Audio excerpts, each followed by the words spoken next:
बिस्मिल्लाहिर्रहमानिर्रहीम। अस्सलाम वालेकुम। मैं हूं शेख वकास, बहुत बड़ी ब्रेकिंग न्यूज़ के साथ। इसलिए तो लोग इमरान खान से प्यार करते हैं। इमरान खान हुकूमत की तरफ से ऐलान कर दिया गया है, लेकिन अभी कंफर्म नहीं है। ये ज़राए की रिपोर्ट से आया है। पंजाब, गिलगित बल्तिस्तान, केपी के, आज़ाद कश्मीर, जितनी भी बहनें हैं अब उनको 20,000 रुपये मिला करेगा। ये महंगाई की वजह से, ये गुर्बत की वजह से पाकिस्तान महंगाई में पिस गया।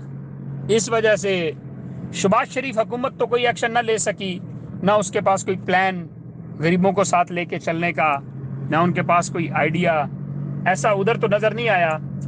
लेकिन इमरान खान की हुकूमत ने आते ही पंजाब हुकूमत ने, बल्कि पंजाब ने क्या, इमरान खान ने ऐलान करवाया कि गरीबों के लिए एक तो जो 2 एहसास प्रोग्राम बंद है ओपन कर दिए जाएं, और ये 20,000 रुपये इनका कर दिया जाए।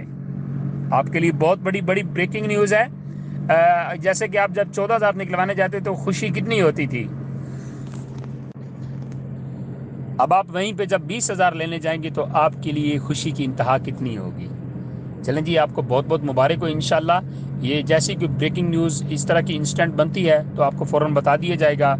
ज़राए से मालूम हुआ है, कोई फेक न्यूज़ नहीं है, कोई व्यूज़ के लिए नहीं है, मालूम हुआ है, रिपोर्ट आई है तो आपको मैंने बता दिया है।